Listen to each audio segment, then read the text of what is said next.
There are three events in UFO history that have made this motion picture possible.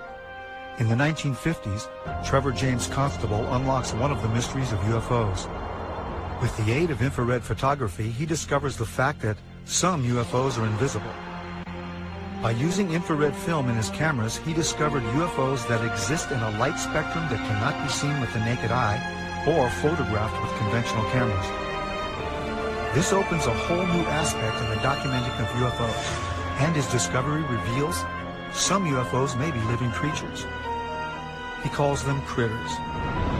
In 1994, Isaiah Shamir discovers a phenomenon called mirage, a life form invisible to the naked eye that we had never seen before. He also develops a technique for filming these life forms that exist in the realm of the very fast. He calls it skyfishing, using high-speed shutter settings on camera. In 1995, NASA stops airing live broadcasts from shuttle missions after UFO footage has been made public, creating a controversy about how much NASA really knows about their existence. Looks like you got an object right in front of you, Mark. You're looking out there. I'm not sure what you're talking about. Never mind. That same year, Martin Stubbs begins recording what will be 5 years and over 2,500 hours of uninterrupted live broadcasts from NASA's own downlink. Today, we have digital camcorder technology that enables us to capture UFOs in full-color, high-resolution video. Invisible UFOs can now be captured in broad daylight by anyone. Two camcorders of the same make and model are set up side by side. Camera 1 on the left is set for regular daytime recording. Camera 2 on the right is set on night shot, which has been converted to shoot in broad daylight. On the regular camera, there's nothing in the sky. With the night shot camera on the right, a UFO that is in the infrared spectrum is clearly visible. What has never been seen that exists in the invisible realm of the infrared can now be seen using current camcorder technology.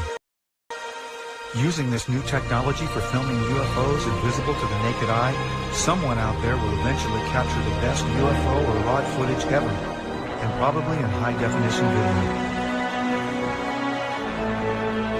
video. UFO research, however, is only a part of the story. I think it's long past time to open this up to the public. Give us information to the young people of the world in this country. They want to hear it. They want it. Give it to them. Don't hide it and tell lies and make stories. They're not stupid. Eventually, there's going to be something happen that it will make all of them have egg all over their face. And they're going to have to admit that they haven't been truthful at all.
aircraft guns went into action against unidentified aircraft in the Los Angeles area, ordered by the 4th Interceptor Command at 2:25 a.m.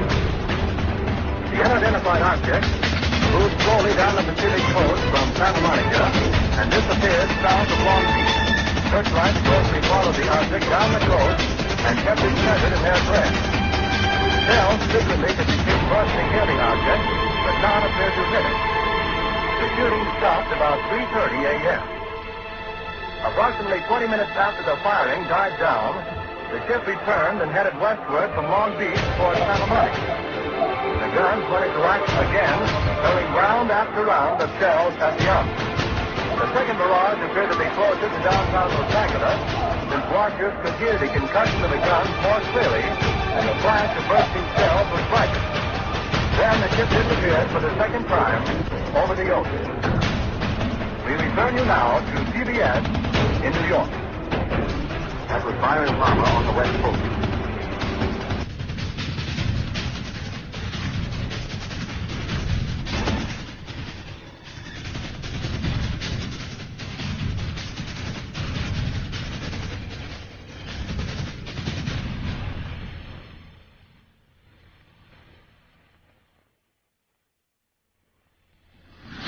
The Battle of L.A. was the first time that our military actually fired upon a UFO.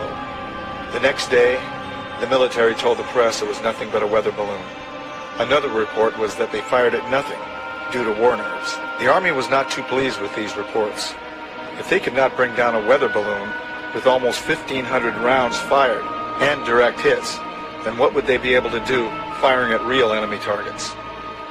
This was the first time official denial was put into motion regarding UFOs. This was 1942, only a few months after Pearl Harbor. Our distinguished guest for this evening is Dr. Willie Lay. Well, now, is our own government, our own Defense Department, taking the flying saucer report seriously? They have to. After all, the Air Force, which is the one which is investigating, is charged with the defense of our skies. So if there's anything in the skies which they don't know and cannot account for, it makes them understandably uneasy.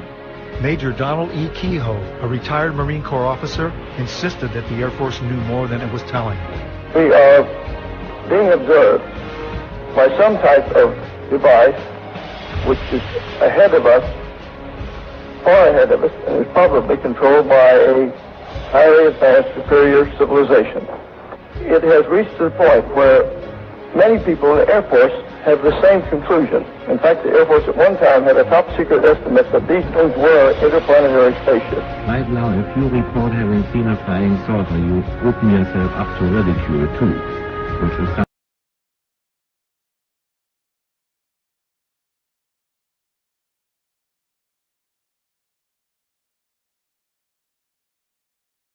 Not invite ridicule. Yeah. Instead of being a subject for ridicule and a big joke, actually is a serious matter which could affect the lives of all of us. Actually, most people who report a UFO sighting are patriotic citizens who have been mystified by something that they've seen, and through a patriotic sense, report it to the local law enforcement officials or to the United States Air Force base near them. The first reports were brought in by quiet and sober citizens, like Frank Manor. I looked to the north of me, and there looked like a fallen star. It was red and kind of coming down and on about a 45. And so then I watched it, and I was going to see if it landed, and then maybe go down and see what it was. And when it got to the top of the trees, it stopped, and a blue and a white light come on. And I looked at it, and I thought I was seeing things. Frank Manor's UFO remained over his swamp for more than 4 hours. His children saw it, his in-laws saw it, residents of the area saw it. I saw it looked shaped like a pie. I could see the front of it, and I just saw the round front, and I could see the light on either side. I just wanted to stay there and keep my eyes glued to it. I couldn't leave. But I can't fathom it because it seems so unreal. William Van Horn, Hillsdale's undertaker and civil defense director, also spotted the UFO and was with his Geiger counter the next day, checking a mysterious perfect circle where the UFO had been seen. No one photographed it, but Sergeant Newell Schneider of the Sheriff's Office remembered it well enough to draw it. Oh, it moved very rapidly at any speed or rather any direction it wanted to go. The flag could change and go to the right or the left or go crossways without hesitating a bit. What do you think of it? Well, if they call it a flying saucer, that's what it is. The Air Force sent its chief scientific consultant on UFOs, Professor J. Allen Hynek, to check the Michigan sightings. Dr. Hynek agreed that the good citizens of Michigan had seen something in the marshlands. He thought they had seen marsh gas. They, as children on a farm, had many experiences with swamp life, and that this was obviously the thing that it was, and they couldn't understand why the people in Michigan got so excited over swamp life. Dr. Hynek's belief in marsh gases was not exactly welcomed by Ann Arbor Sheriff Douglas Harvey, who had some interesting things to tell me. Because if he's going to say it's marsh gases, I'll tell you now, in all due respect to Professor Hynek, he's all wet. I think this is a flowered up deal, because last night he was in my office, and this is what my statement will contain. And at 11 o'clock, he had no statement whatsoever to make. He told me he had no idea what it was, but he said the Pentagon said that he had to make a statement tomorrow. He said, I don't know what I'm going to say. So overnight, he comes up with this theory. Right now, if you report having seen a flying saucer, you open yourself up to ridicule. Well, you can look at here, look, beer bottles thrown. Look at my windshield. What would you think if somebody was throwing beer bottles at your house, standing out in the middle of the road screaming,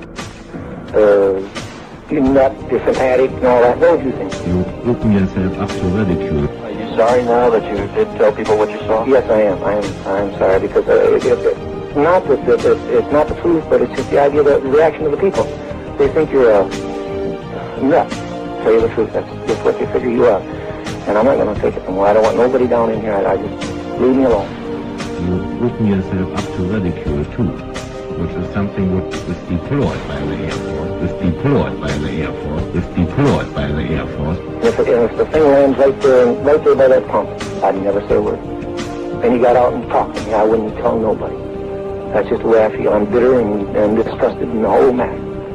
According to the United States Air Force, in following a policy which is set probably fairly high in the Pentagon, there are about 250 or 300 extremely incompetent airline and military pilots in this country. The airlines let them continue to fly even though they have reported UFOs. The Air Force has been accused from time to time of hiding information about UFO. What do you have to say to that, Colonel Henry? Well, these charges are absolutely untrue. We have not been hiding anything. This is not an attack on the Air Force spokesman or the project spokesman. They are simply following orders to explain away all UFO sightings as quickly as possible when they become public and deny that UFOs really exist.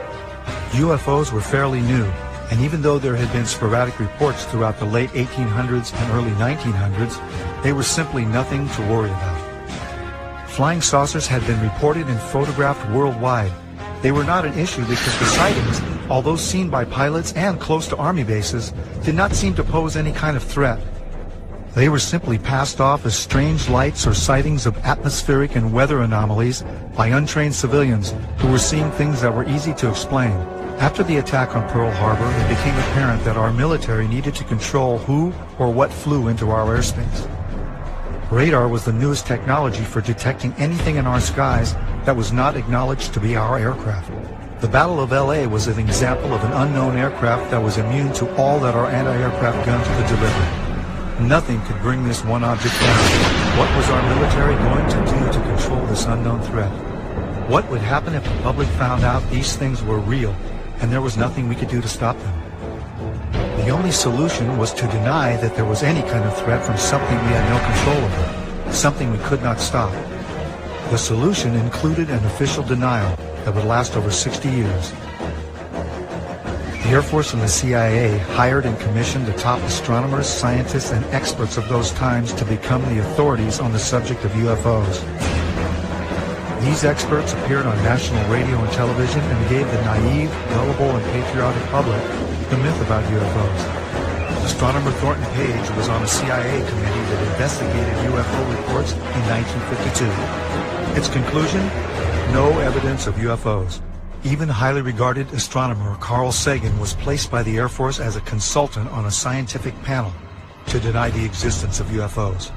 The official Air Force reply was that there was no cover-up, and there were no flying saucers from outer space. I would like to close by reading a very brief excerpt from the report of the Air Force's Scientific Advisory Board, which they made recently upon completing a detailed review of the subject of UFO. This is a statement.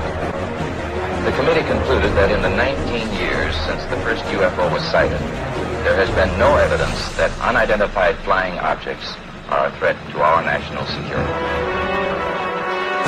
This was to become the greatest story ever denied.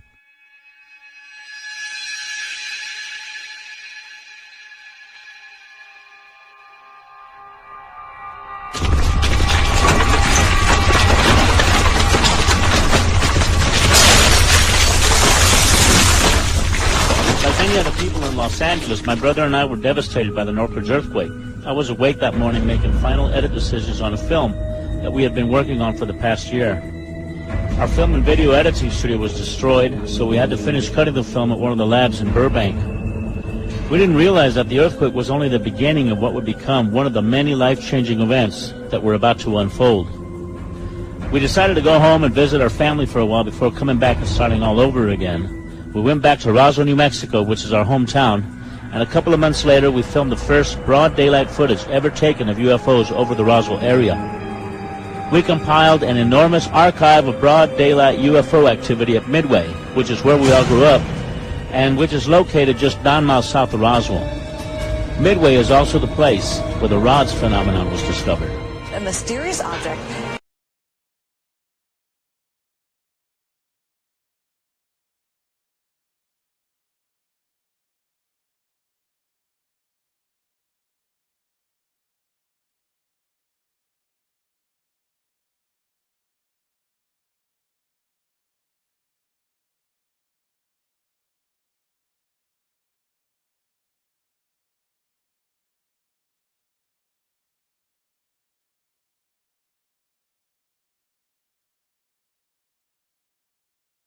I'm not sure about.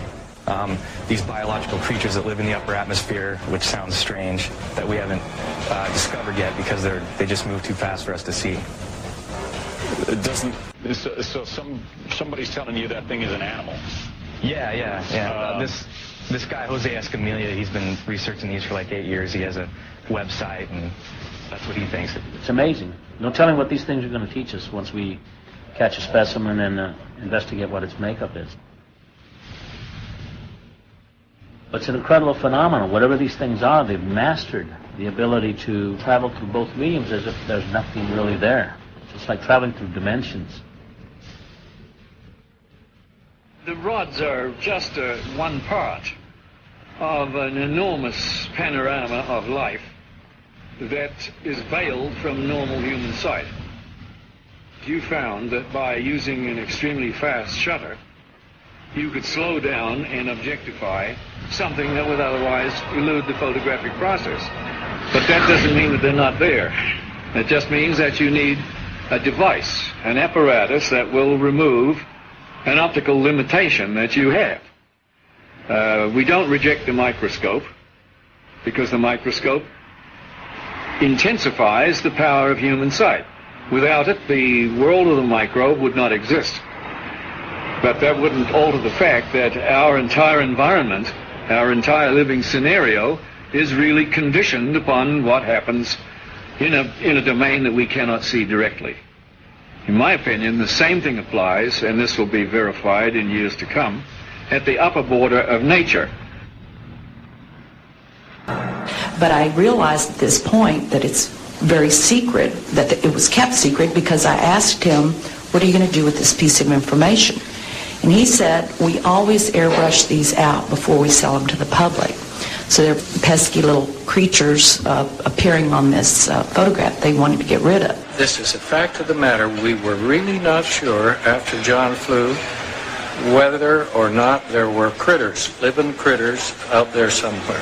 Critters that were captured by NASA on that mission, the STS-75, in 1996. In all my considerable experience of the entire UFO scenario, I have never seen and never expected to see footage like that. And least of all did I expect to see it on film that, or tape that had been exposed by the government in a NASA mission. The shuttle Columbia in this mission was equipped with a very sophisticated and expensive ultraviolet camera. It was sensitive to the near ultraviolet. And when they were up at 300 miles above the atmosphere, they launched from the Columbia a small satellite with a tether. Not long after it was launched from the Columbia, the tether broke. We'll record steadily the whole break and coil back to the tether. Copy, Claude. We go. Again, this is a view of the satellite. Well, if it had to break, it did it in the right place. And you see on this astonishing film, you see the satellite go drifting far astern of this orbiting Columbia. The tether, which is 12 miles long, straightens out into a long white line, which you can see as plainly as could be. Columbia and the satellite now 77 nautical miles apart. Now, while this is all going on, a whole covey of UFOs, perhaps 36 of them, manifest to this ultraviolet camera, and they begin moving around, circulating, looking for all the world like something in an aquarium tank. The satellite, again, just moving into sunrise. Now, Houston, of course, down on the ground, is getting this feed from the Columbia, and they ask the astronauts in the shuttle, what can they see? What is it they can see? You guys getting the image? Franklin, we see a long line, a couple of star-like things, and a lot of things swimming in the foreground. Can you describe what you're seeing? Well, the long line is a tether, and there's a little bit of debris that kind of flies with us. It is like a brilliant white bar. It looks like a neon sign, and it's 12 miles long. Now, what this does is give you a sort of cosmic ruler by which you can get an idea and an estimate of the diameter of the UFOs that are flitting around down there. Now, when you see them go behind the tether, that means that you can use that tether like a ruler to measure their diameter. And those things that are down there going behind the tether are between 2 and 3 nautical miles in diameter. One of the things you see over and over again is you see UFOs materialize into the ultraviolet while you watch. You see them come from out of nowhere to the point where they are returning a response to the camera. You also see them dematerialize while you have them under observation. There's 2 of the central things that have gone on with UFOs since day one: materialization and dematerialization. It's going on in this film, 300 miles above the Earth, photographed by your government with your astronauts superintending the whole thing. Completely unzoomed, and you see the full extent of the tether. Columbia, Houston, that's a much better view, a lot more contrast visible. It's not an infrequent occurrence out there. They have them quite often. There were probably 1,500 reported cases. I have over 3,000 cases now. They estimated 100 yards from the left wing was this 100-foot disc. And the strength of the signal was as strong as the surface contact on the water of an aircraft carrier. This contact was huge. We were flying tankers over England, and London Control asked us to intercept a UFO. We would go from 1 o'clock, 7 or 8 miles to 6, 7 o'clock, 7 or 8 miles inside of 4 or 5 seconds. We have to be moving. They can rise, go straight up. They could do that. It seemed like instantaneous. Once they started moving, they went straight up, for a while, and then they went zap. And it just sort of disappeared, it dematerialized, and left the atmosphere just zone. It just took off into space. It just left. And there have been ET visitation. There have been crashed craft. There have been material and bodies recovered. I didn't want to look at it any longer than that because I felt that my life was in jeopardy. I was beaten, literally hidden in the ribs and pushed, and I was resisting. And I know Sergeant Bustinza was doing the same thing. He said, "You are never to speak of this again. As far as you're concerned, this never happened." You never saw this.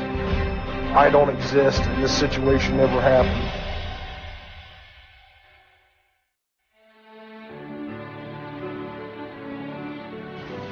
We are here today to disclose the truth about a subject that has been ridiculed and questioned, denied for at least 50 years. The reason we are coming forward now is that we are asking for the U.S. Congress and for President Bush to move towards an official inquiry and disclosure on this subject. Morning, ladies and gentlemen. My name's Clifford Stone. I was Sergeant First Class, United States Army. My name is Dwayne Arneson. I served 26 years as a communication electronics officer in the U.S. Air Force. My name is John Callahan. I'm a retired FAA employee. I was the division manager for the Accidents Evaluation and Investigation Division. My name is Don Phillips. I was in the United States Air Force and had worked with certain intelligence agencies of the United States government. These are people who have been inside the CIA, NSA, NRO, Air Force, Navy, Marines, Army, all divisions of the intelligence and military community, as well as corporate witnesses, contractors to the government. My name is Dan Willis. My name is George Filer III. My name is John Maynard. My name is Donna Hare. My name is Carl Wolf. My name is Harlan Bentley. My name is Larry Warren. My name is Mark McCandlish. And these are folks who have been involved in so-called black budget or covert unacknowledged projects. These unacknowledged special access projects are taking in at least $40 to $80 billion per year. And they are sitting on technologies that can change the world forever. My name is Charles L. Brown. My name is Michael Smith. My name is Robert Solis. My name is Carol Rosen. I have had grown men weep who are in the Pentagon, who are members of Congress, and who have said to me, what are we going to do? And I'm prepared to tell the story in front of Congress, and that it is the truth. And I will testify under oath before Congress that what I'm saying is the truth. I'm prepared to go to Congress, to swear before Congress that everything I've told you people and everything that is here is the truth. These men and women have come forward and they have their credentials, they can establish who they are, and they have been first-hand witnesses to some of the most important events in the history of the human race. I'm willing to testify to the truth of all these matters that I've spoken about in front of Congress under oath. I'm willing to testify before Congress that what I'm saying is true. And I am prepared to testify in detail concerning these events and their truthfulness before Congress. These statements are true. I'm willing to testify under oath before Congress. That I will testify under oath as to what I say is true, and I will do so before Congress. So I will testify before Congress if necessary and explain exactly what happened.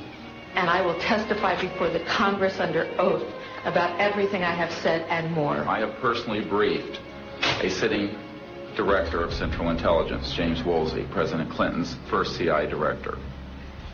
I have personally briefed the head of the Defense Intelligence Agency, the head of Intelligence Joint Staff, members of the Senate Intelligence Committee, many members of Congress, members of the European leadership, the Japanese cabinet, and others.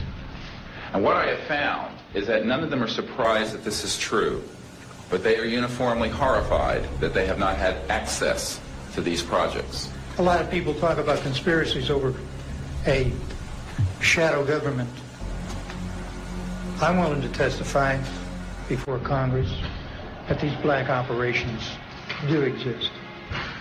I nearly became part of it. But I saw the light, I think, or was, and I got out. And that's it.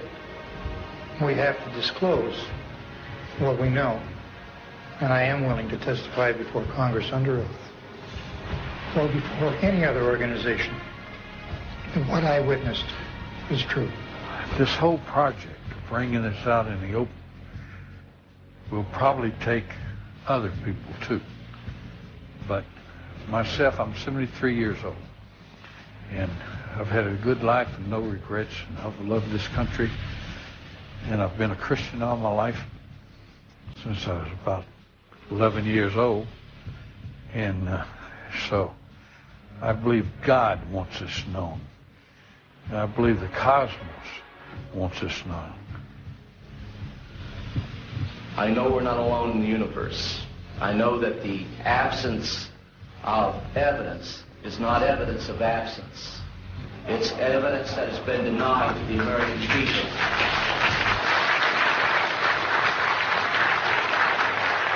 I stand before you today in my almighty God, and I tell you this. If Congress calls me in and says, will you testify in detail what you know, I stand here today prepared and ready to do just that. Governments must never lie to the people.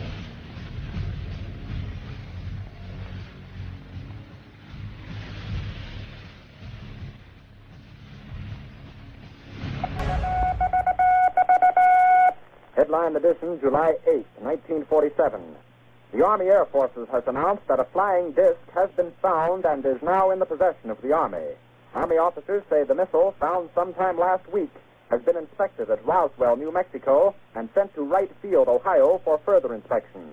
The whole project was get as much information and technology out of these crafts as fast as they could, and to steer the news media off on some crazy idea that these sightings were created by college pranks and balloons and meteorological problems. And a lot of the information was siphoned off by the CIA and the National Security Agency and people at ONI, Office of Naval Intelligence. It was the first time I'd ever seen anything like this before, and all eyes were just peeled on that particular thing. And when he told us what it was, it was frightening. It was eerie there. You could have heard a pin drop in the room when it was first mentioned. Well, he said it had been taken from one of the craft that had crashed in New Mexico, and that it had been taken from a box of materials that the military was working on. They didn't use the word reverse engineering at that time, but it was something similar to the reverse engineering that they felt like they needed to work on, and it was going to take years to do this. I was a duty officer that night, and I went to the veterinarian section, and one of a sergeant I knew very well was sergeant of the guard that night. I told him, Sarge, how's everything around here? And he said, fine, sir. I told him, you know, they told me to be careful to watch this area because you have a sense of something sensitive here. He said, you want to see it, sir? I told him, yeah, let's go look. And I knew this sergeant very, he was a master sergeant. I went back, and there was 5 crates there, like 5 or 6, I think it was 5. I lifted one up, and here's this body there and floating in fluid. First I thought it was a child because it was small. Then I looked at this head and all, right away, and this was only happened in a matter of seconds.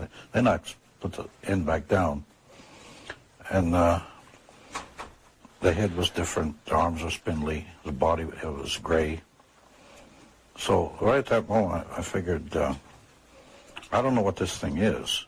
So like in intelligence business, I just better put it in the back of my head here and wait till maybe in the future I get corroboration so I can evaluate what it is. Curtis LeMay started to open up and talk about what he told me about Roswell and the crash that had occurred, and he told me that he was aware that it wasn't ours, it wasn't the military's, the Air Force or the Army or the Navy, and it was highly strange. Was a highly strange vehicle that crashed. He said, I'm going to tell you something. He said, but if you say that I told you, I'll swear I never even mentioned it to you. I said, no problem. And he said to me, you know, I'm a member of General Douglas MacArthur's security guard. He says, I'm on my way to the States for TDY. He said, I'm going to tell you something. General Douglas MacArthur was very familiar with the Roswell incident, the crash material, and also the bodies, because he himself has seen them. There I started getting autopsy reports.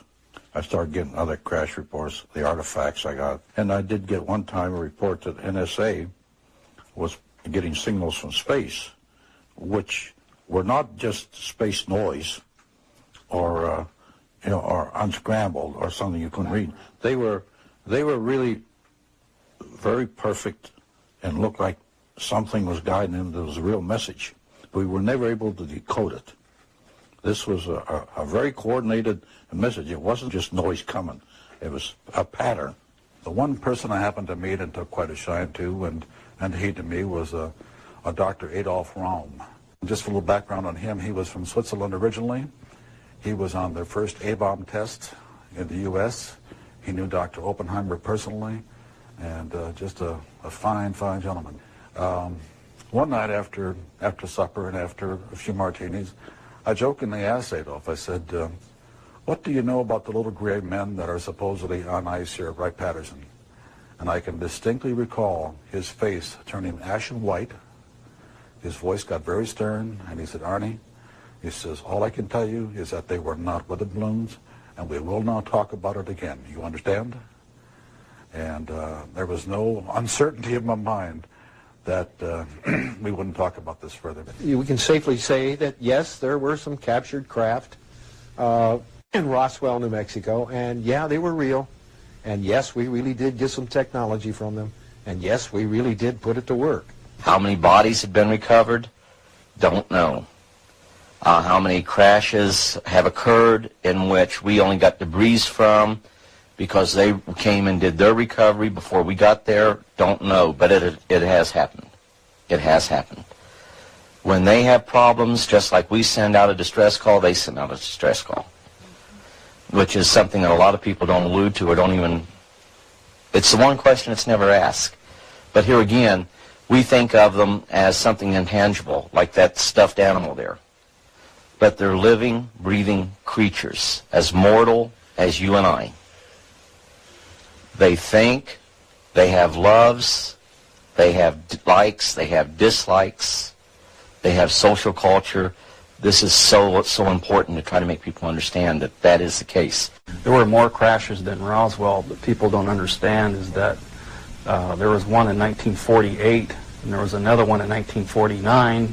The radar testing in New Mexico was the cause of a lot of them that were crashing, and high-powered transmitters, when they would get too close to transmitters, it would interfere with their guidance control, and they would just crash. Other craft crashed. We had shot them down.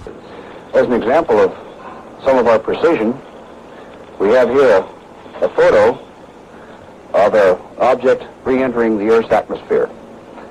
Through our programs, we were able to predict a precise time that this was going to happen and notified a particular agency who then went out with a camera and was able to obtain this photograph. What altitude? This is just entering the Earth's atmosphere somewhere around 400,000 feet. We've been successful. We crashed in White Sands, New Mexico. We tracked it. We were tracking it at the time, and we were successful in damaging enough where it crashed.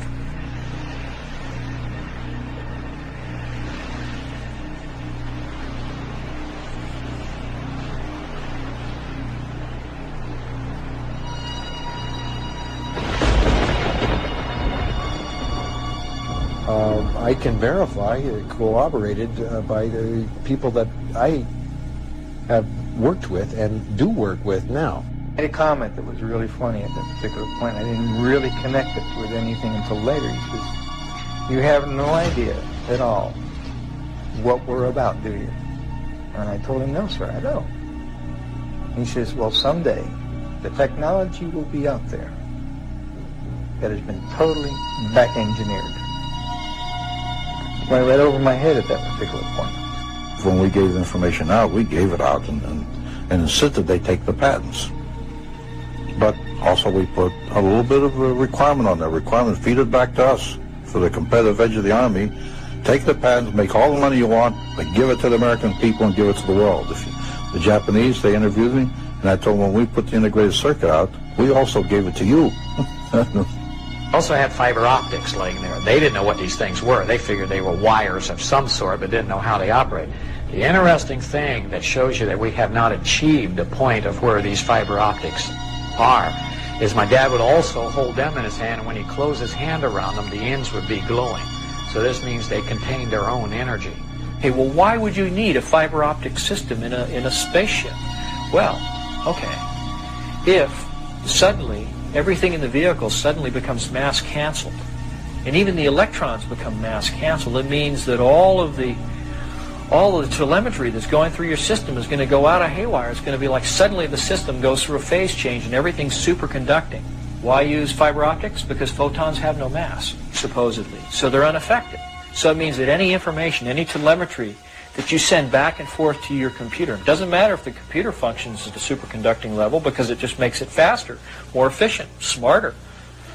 But you want to be able to control the aircraft so it doesn't crash. What's the best way to do it with fiber optics? A second innovation involves the delicate task of monitoring composite surfaces against pressure, stress, strain, and chemical decomposition. This is often achieved through a series of bright rating sensors located along lengths of fiber optics which are embedded into composite materials. However, NASA has increased the sensing locations exponentially from what is currently available. Applications for the macrofiber composite are almost limitless. They had a big black curtain that divided the hangar into two different areas, and that behind these curtains was another big area, and inside this area they had all the lights turned off, and they go in, they turn the lights on, and here are 3 flying saucers floating off the floor. No cables suspended from the ceiling holding them up, no landing gear underneath, just floating, hovering above the floor. Deanne Divis with United Press International. Could you please address the vehicle that there was a drawing displayed of? Why would this vehicle be on display at an air show? We said there were 3 vehicles. The first one, the smallest one, the one was partially taken apart, the one that was shown in the video that was running in this hangar, November 12, 1988 at Norton Air Force Base, was about 24 feet in diameter at its widest part, right at the base of that flange. In a few instances, I can say there are clearly over-unity electromagnetic devices, things that produce more electrical energy out than in. This is an alien reproduction vehicle, and just to be clear, this means that it is based on advanced anti-gravity and zero-point energy propulsion systems. The next biggest one was 60 feet in diameter at the base. There are corporations such as SAIC, Lockheed Martin, Northrop, and others that deal specifically with advanced energy and propulsion systems connected to UFOs. And I think that what has happened, from the best we can tell, is that we have lost control of these projects from a constitutional law perspective because the infrastructure within military intelligence and corporate channels is so well funded. Oh, by the way, and the largest of 3 vehicles was about 120 to 130 feet in diameter. I mean, that's massive. Think about it. It's just huge.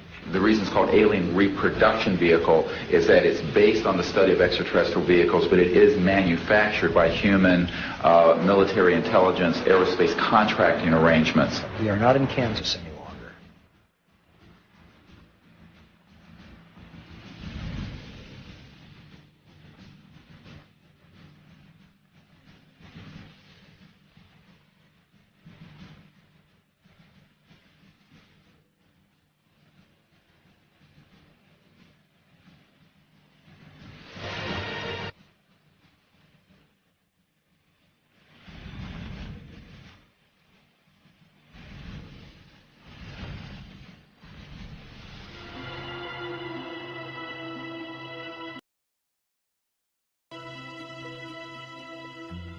Brad said that in this exhibit at Norton Air Force Base that a 3-star general said that these vehicles were capable of doing light speed or better. I think they made a mistake at Roswell. Rather than admitting it, they covered it.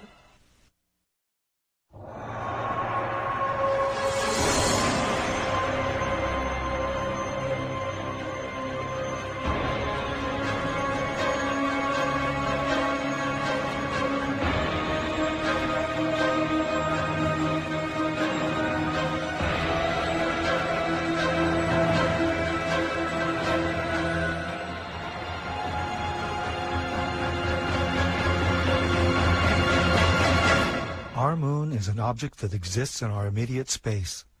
For years, there have been anomalies recorded such as mysterious lights, flashes, and objects that have been seen by astronomers here on Earth. NASA released a compilation of these recorded reports prior to the first moon mission.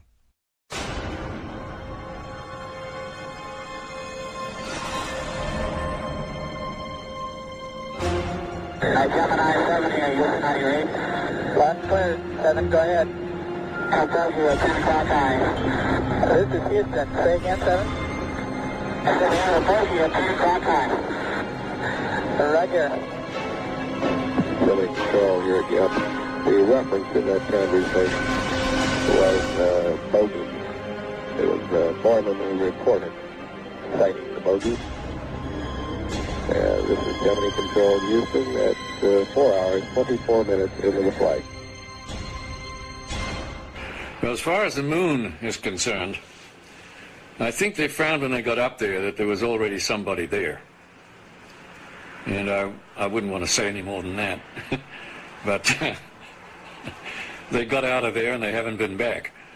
But I have seen certain documents and read certain reports that indicate that there's somebody already there that knows a lot more than we do and would be willing to run us off if we didn't go on our own. I doubt that we will go to the moon again. It has been argued that the moon could be used as an indicator of extraterrestrial visits to our solar system. Unfortunately, the detection of ET artifacts on the moon is outside the interests of most mainstream archaeologists, as archaeology tends to adhere to a pre-Copernican geocentric point of view. It is generally accepted that the search for alien artifacts on the moon is not necessary.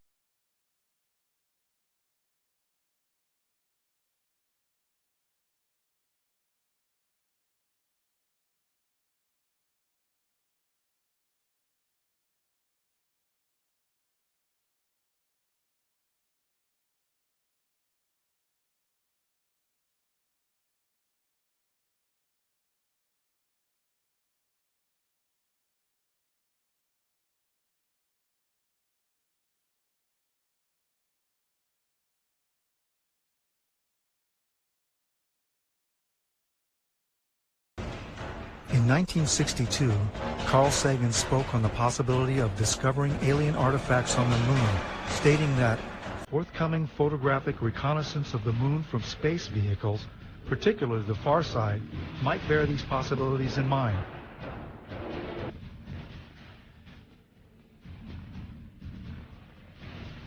Rectangular patterns on airspace photos are recognized as signs of human culture in the remote sensing of the Earth and air archaeology.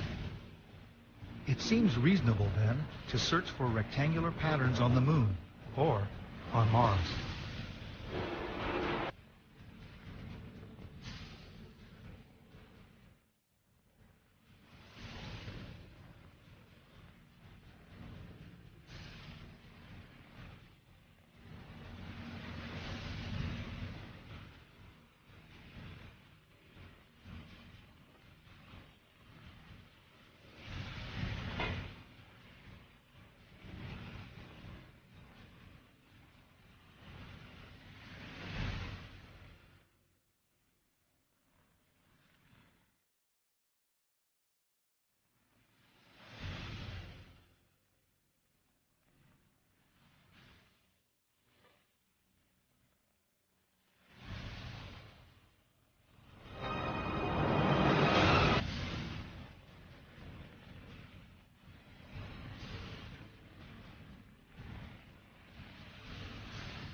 I walked into the photo lab in the restricted area, and this was between missions.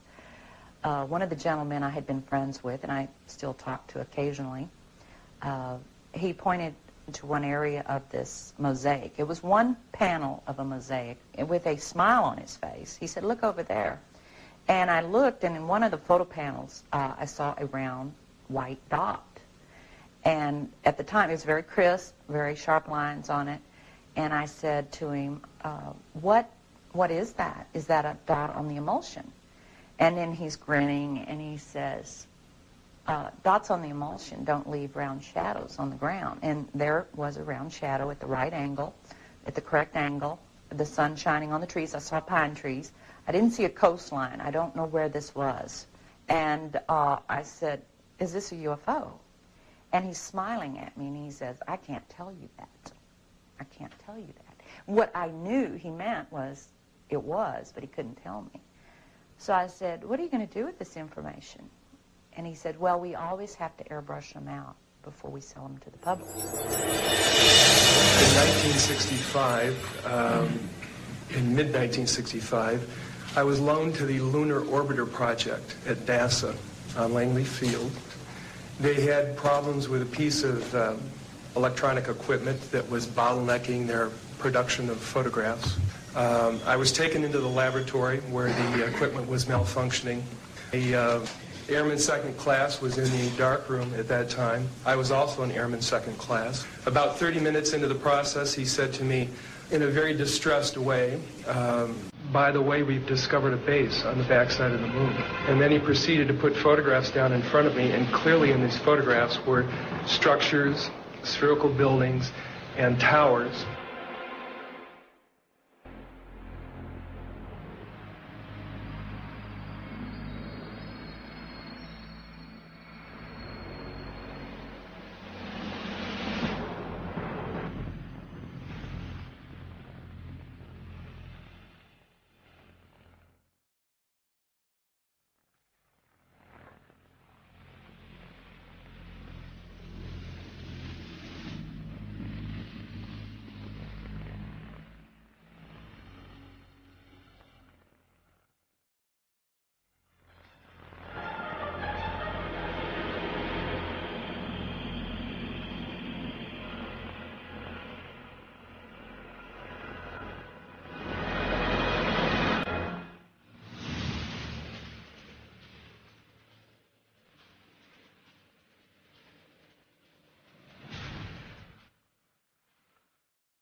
Always airbrush these out before we sell them to the public.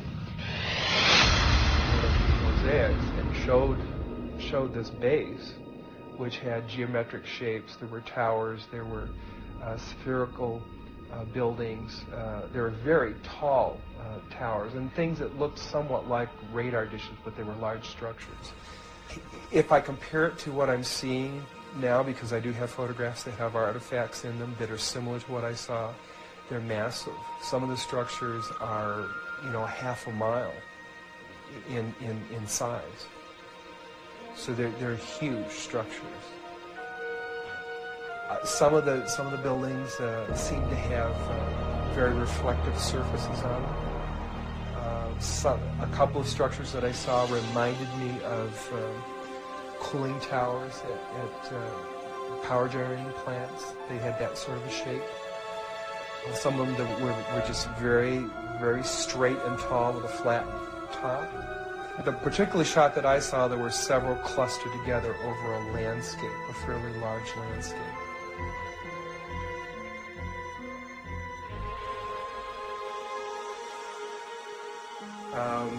I worked there for 3 more days, and I remember going home and naively thinking, I can't wait to hear about this on the evening news.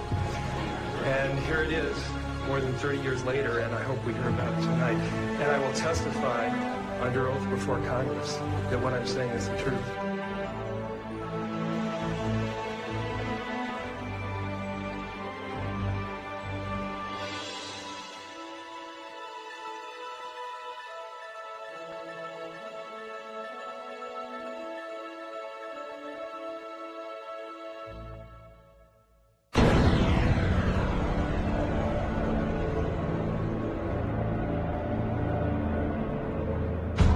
In 1959, the U.S. Army completed a plan for a manned military outpost on the moon. The Horizon Lunar Outpost was said to be necessary to protect United States interests on the moon, to conduct moon-based surveillance of the Earth and space, to act as a communications relay, and to serve as a base for exploration of the moon. The permanent outpost would cost $6 billion and become operational in December 1966 with 12 soldiers. The base would be defended against Russian overland attack by man-fired weapons. The Apollo program began only 2 years after the Horizon report, but a moon base would not have been established earlier than the 1970s. During the discussion of UFOs, the question ultimately is going to come up, can any government keep secrets, let alone the U.S. government? And the answer to that is unequivocally yes. People in high-level government have very, very little, if any, information, valid information about this.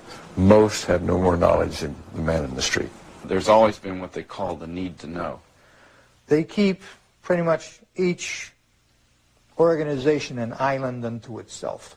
I looked at him and I was pretty startled because I'd worked out there several years and never seen anything like this, never heard of anything like this.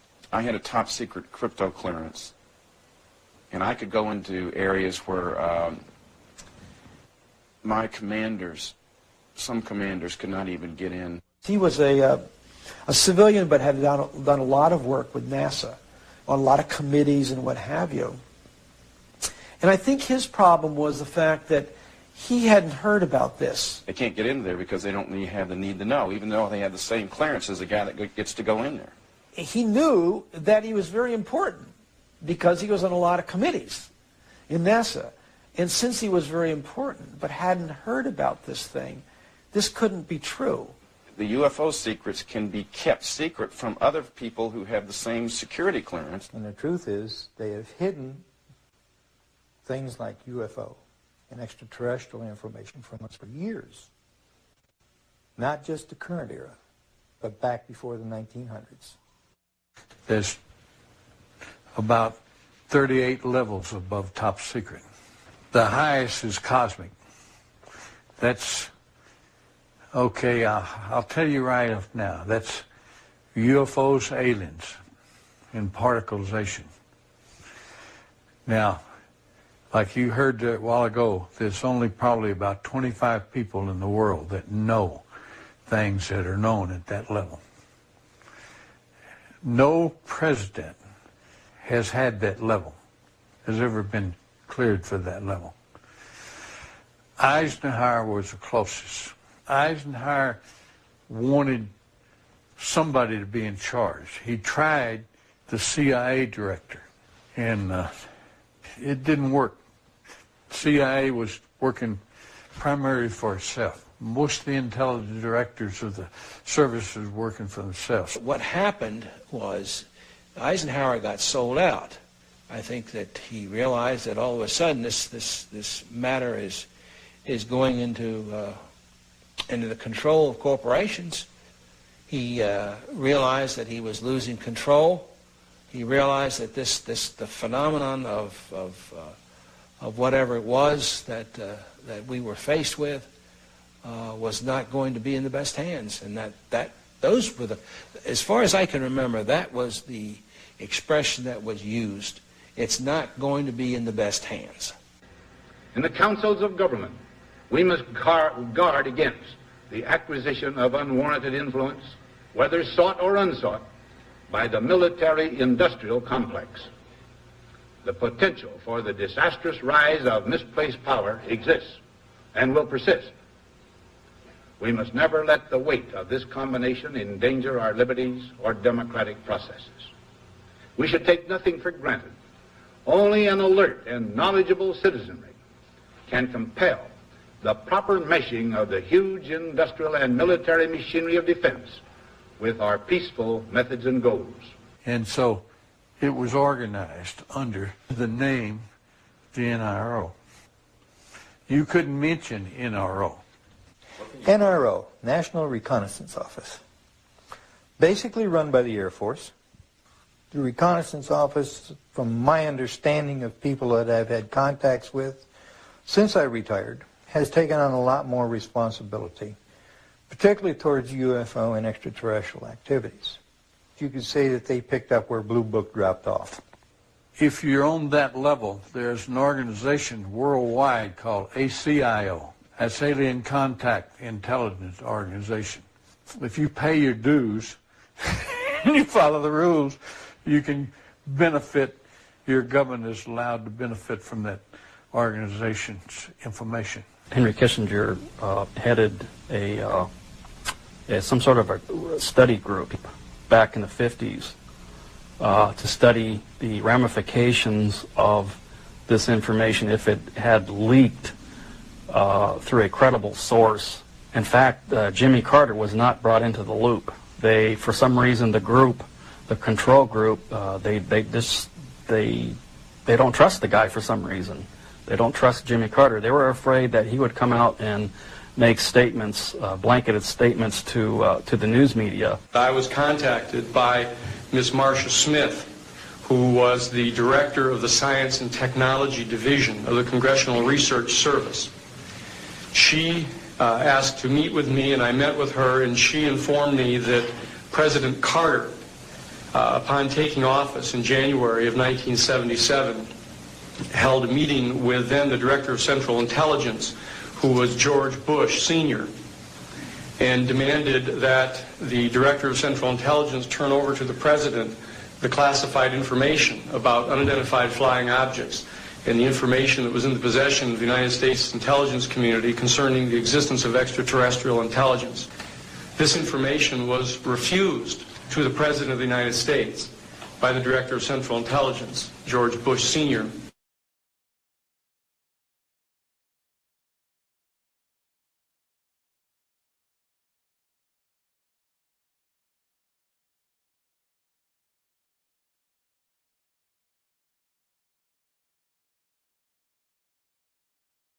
Told us we could not talk about this to anyone, including any of the other crews, our spouses, our family.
This was used against me partially in losing a job once in teaching.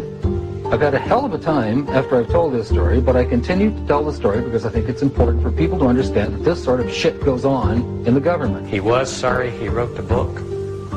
He was sorry he exposed the family to the ridicule, to the lawsuits. It's been very tough on our entire family. He did not want to die, leaving us with these problems. Just hope that the future people such as yourself and me will know what to do with this type of knowledge that this man brought forward. I do say that he is the first man to come forward in a high capacity.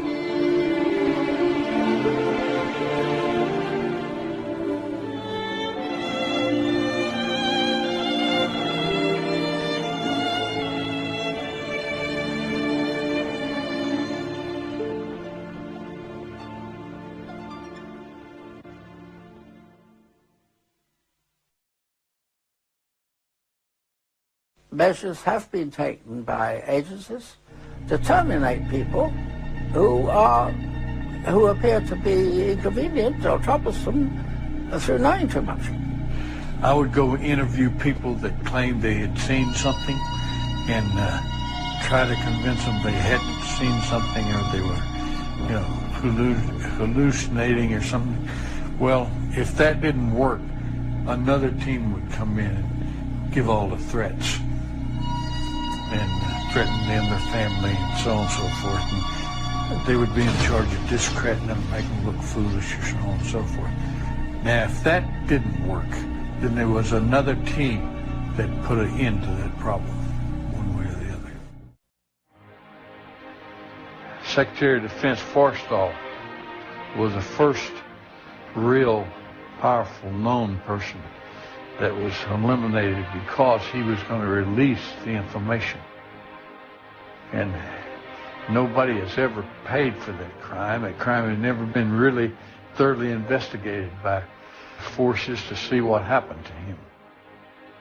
But most people know that he was thrown out the window of the hospital, and he wasn't killed by being thrown out the window, but he never got up alive. He was talking about being erased. And I said, man, what do you mean, erased? He said, yes. He said, you will be erased. I said, how do you know all this? And something to that effect. And he said, I know. He said, they'll go after not only you, he said, they'll go after your family. And those were his words.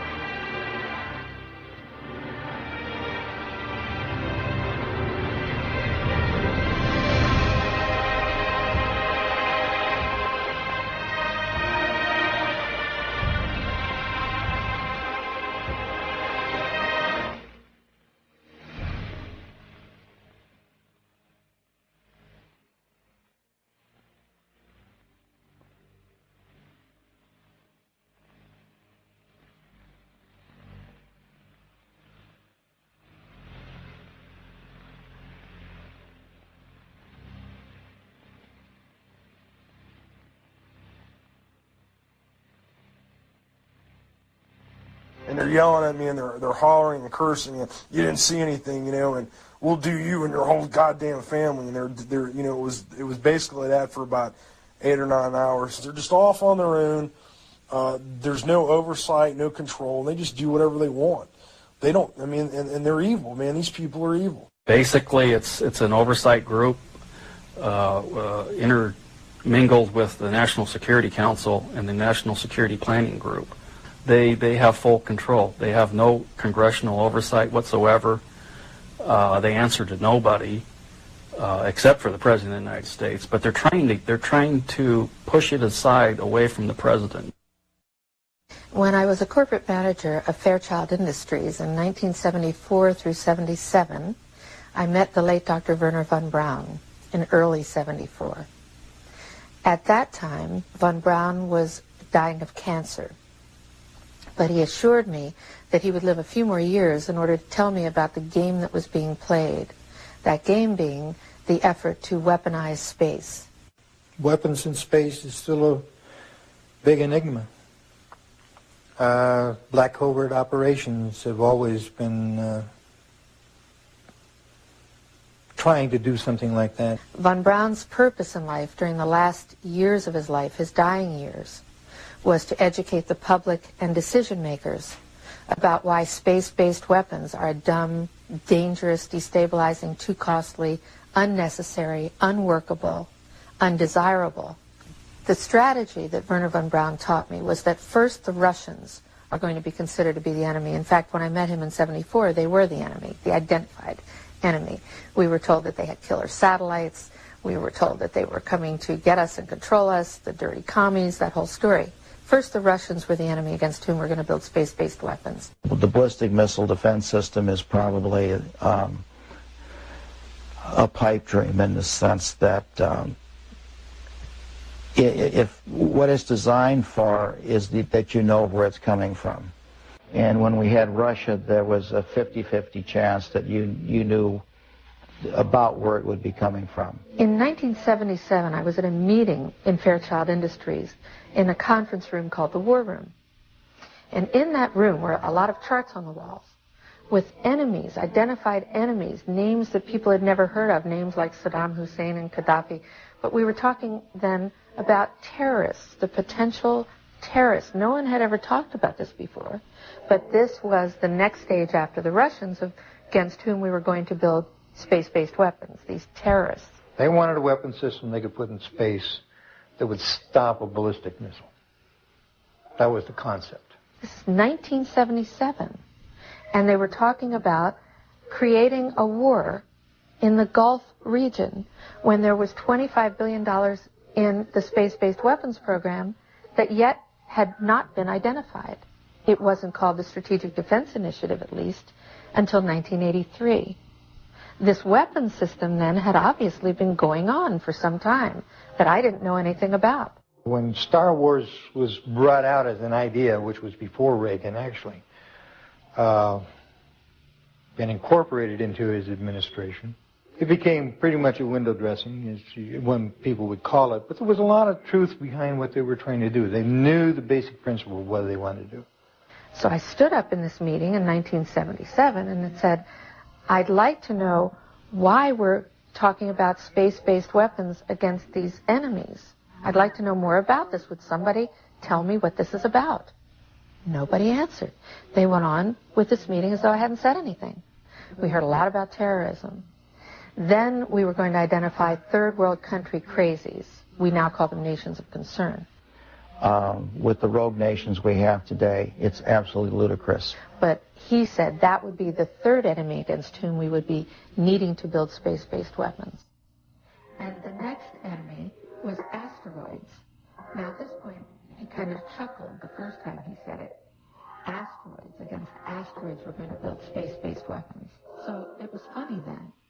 And the funniest one of all was against what he called aliens, extraterrestrials. That would be the final card. And over and over and over, during the 4 years that I knew him and was giving his speeches for him, he would bring up that last card. And remember, Carol, the last card is the alien card. We're going to have to build space-based weapons against aliens.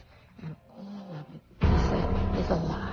Well, if they were hostile, my own knowledge is, and feeling, I don't know about all of them, is that we could have been, with their weaponry, as it might be used, could have destroyed us a long time ago. If beings can travel in time-space, then anything we would put in orbit as a weapon would be like going against Genghis Khan with a firecracker.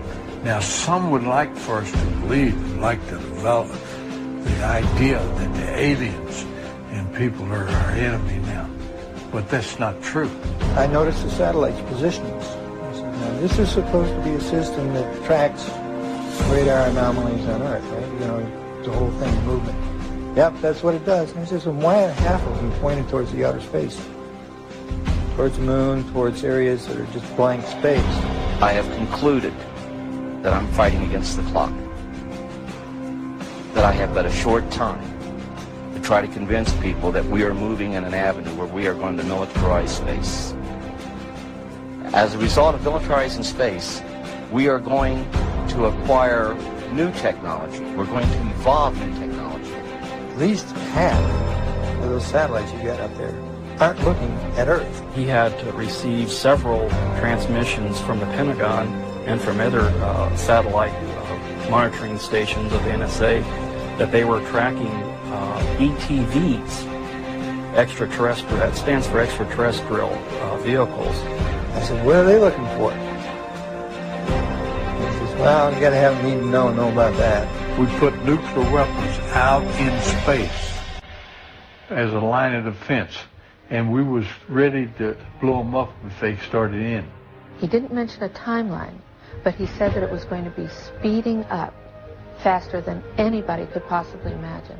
Okay, we're not joking about this, but Dan was at window 1. He looked out, he saw an object floating nearby. We took several pictures of it. It's fairly small. We just heard that in the process of poring over that heat shield, they found 3 more objects floating in close proximity to the space shuttle Atlantis. There you go, 1, 2, and 3. Unclear what those are. Maybe a 4th there. Unclear what those are. Could be ice. Could be little pieces of harmless debris. Worst case scenario, could be parts of the heat shield, and that is why NASA is concerned. So it's very hard to identify what those little things might be.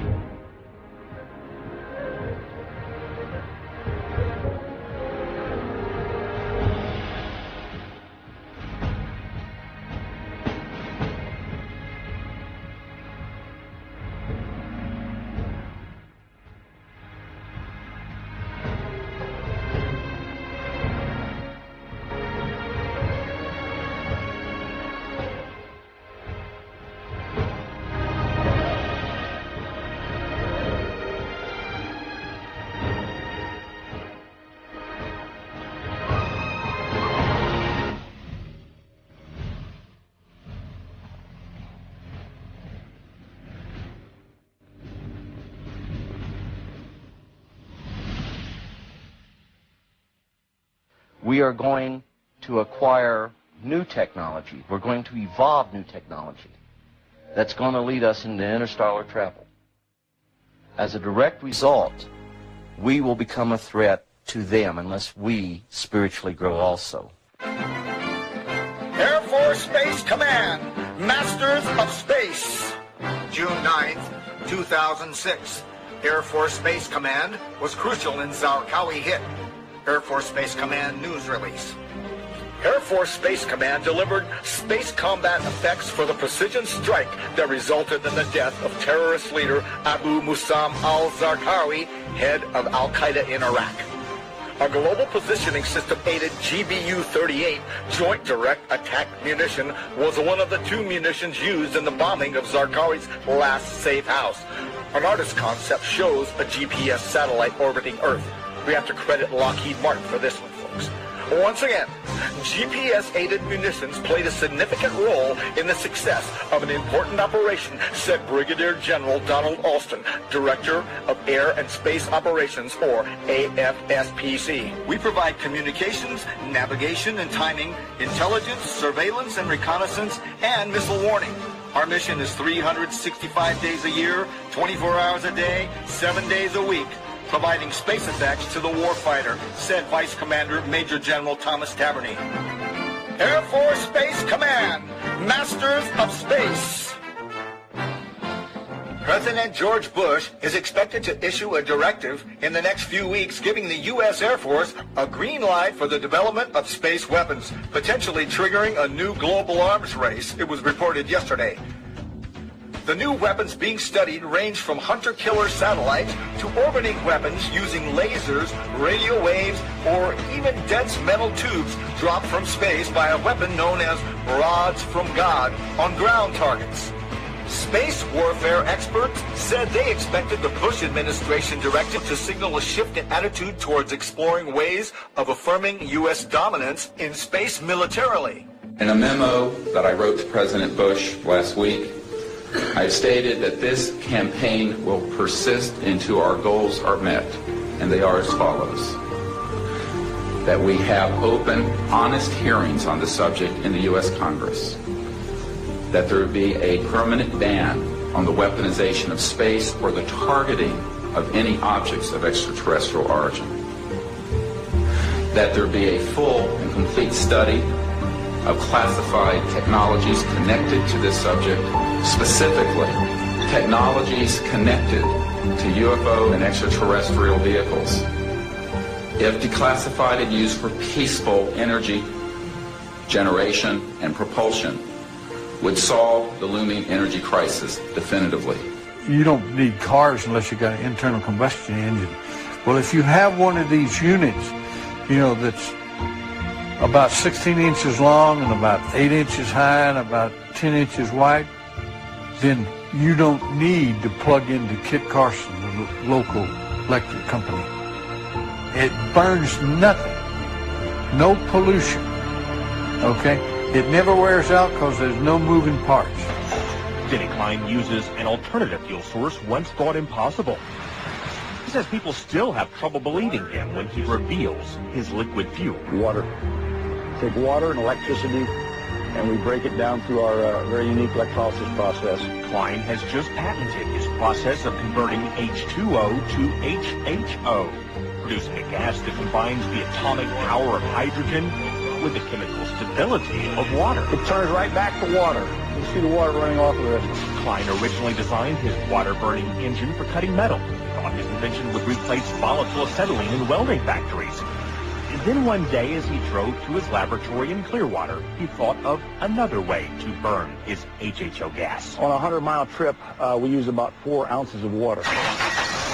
Klein says his prototype 1994 Ford Escort can travel exclusively on water, though he currently has it rigged to run as a water and gasoline hybrid. Simply speaking, it can change the world by reducing our dependence on fossil fuels. These are equivalent to our... Pete Dominici is helping Klein take his hydrogen technology patents from a 2-room office in Clearwater to consumer markets around the world. You know what? Microsoft came out of nowhere, came out of the garage. Why not hydrogen technologies? The duo is already in negotiations with one U.S. automaker and the U.S. government. Their plans have grown from basic welding with water to powering the entire world from the safest and cleanest fuel on Earth. Members of Congress recently invited Denny Klein to Washington to demonstrate his technology. Now his company is currently developing a Hummer for the U.S. military that can run on both water and gasoline.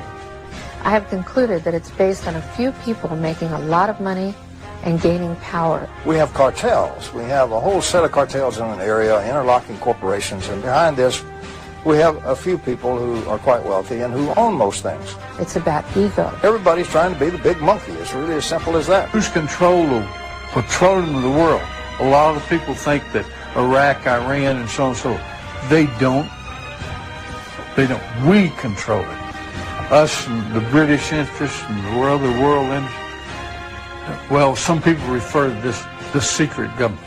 I would say that in terms of profiting from the status quo, big oil, there are certain geopolitical and financial infrastructures that would not welcome a definitive replacement to the fossil fuels. So what we get is the great Armageddon everybody's been dreading. The energy crisis going right now, in my view, will probably evoke a great Armageddon that we've all feared so long in about 2007. It's about a few people who really are playing an old, dangerous, costly game for their own pocketbooks and power struggle.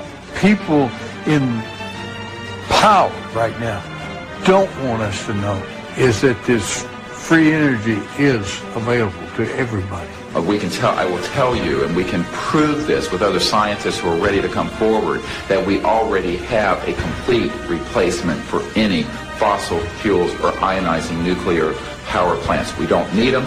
We haven't needed them. Probably have not needed them since the time I was born. The, quote, cover-up of this issue that has been going on for the last 50 years is probably the biggest single threat to our democratic society. This is the greatest strategic threat to survival of the United States and, in fact, of civilization itself. It still bothers me that I've seen all this, I know all this, and like I'm walking around like with the answer and nobody wants to ask the question. I think it's time for us to act to end this charade. It's definitely time to make this disclosure on this. It's been kept secret too long. One of the things that I'm upset about is that good people are forced to do illegal things. And I believe that this information should be given to the American public. It's the discovery of the lifetime of humankind, isn't it? To find out that we're not here alone. People are walking around in a daze. They have no idea what is going on. The fools may blow the world from other causes, don't misunderstand me, but they're going to blow it from this cause. A shadowy government with its own Air Force, its own Navy, its own fundraising mechanism, and the ability to pursue its own ideas of the national interest, free from all checks and balances, and free from the law itself. Whatever activity is going on, to the extent that it is a clandestine group, a quasi-government group, a quasi-private group, it is without any type, as far as I can tell, of high-level government oversight. And that is a great concern. We have contact with aliens not originating from some foreign country, but from some other solar system. And I have been a party to that.